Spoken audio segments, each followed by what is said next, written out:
Ladies and gentlemen, please welcome the world's greatest magician, in his price range, Bill Herz. We're here to talk about the future, and in my business we call that ESP. I asked you to think of a number between 35 and 100. Is that correct? Did you tell anyone the number? You wrote it down, you sealed it in an envelope, and you've got it. Is that correct? No one else knows that number. Angie, do me a favor, think of that number if you will. We're going to do this as quickly as I can. Try and visualize it. Angie, you could have thought of any number. Do you see your number up there? You don't. Angie, you could have thought of any number. What was the number that you were thinking of? 88. This is interesting.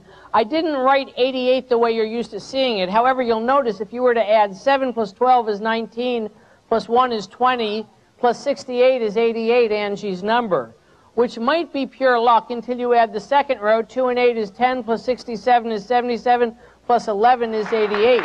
If we go down this way, you get 88. If we go down this way, we get 88. Not only that, you picked her. If you were to count all the chairs in the first rows across here, there are exactly 88 chairs. Not true, but it'll keep them busy.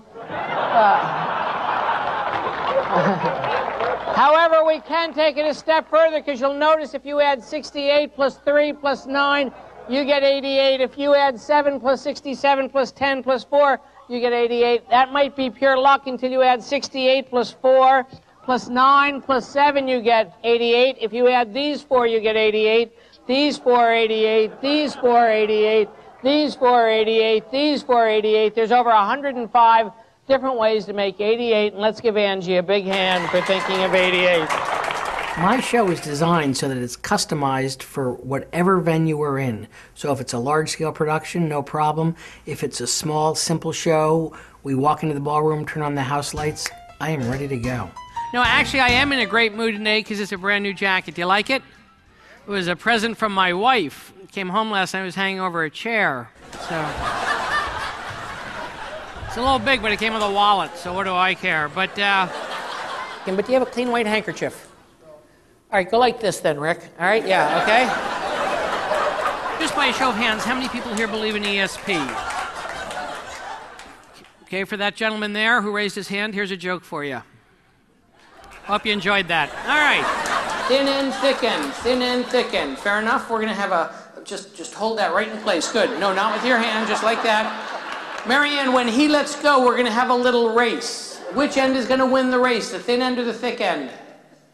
Thin end, lift. Oh, it's a tie. Magic is an international language. No matter where you're from in the world, you understand what's going on. It crosses all borders, whether it be socioeconomic, levels of employees, whether it be executives, down to the trainees. Everyone loves it because it's got that sense of wonder, that sense of awe. It brings you back to your childhood. Is there someone here who I can quickly borrow a $100 bill from? Your name is? Sam Palmisano. Now, play along, or I'll be forced to turn you into a handsome young man, all right? Yeah. We're going to try a little experiment, and if it doesn't work, I personally will give you a crisp $100 bill. Fair enough? On the bill, write anything you'd like, so in case you see, when you see the bill, you'll recognize it again, all right? George, may I borrow that 100 back? That's terrific. You're folding it for me, but we're going to take a look at what you wrote just so that we recognize it again. George, you wrote $400 on it, right? Yeah.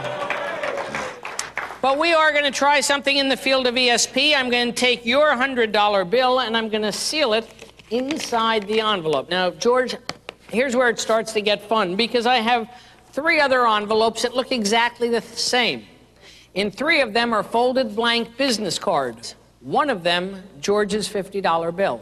Now, so George, when I snap my fingers, I want you to yell out if you think it's in 1, 2, 3, or 4. Fair enough? Here we go. 2. Number 2, an excellent decision. Hold on to it. Don't open it up quite yet, because you know as well as I that in any business venture, George, there's a little bit of risk involved. But I feel pretty darn confident. That's why I brought this. Nothing where I have never missed this either time. Yeah. Hey, look at the pretty green flame, George.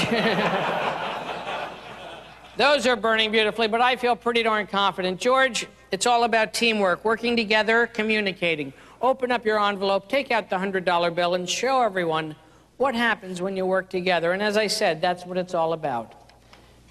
Is that the bill?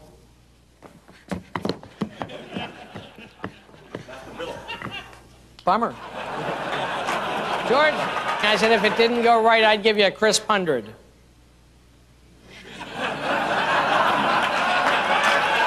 Doesn't get much crisper than that. Right.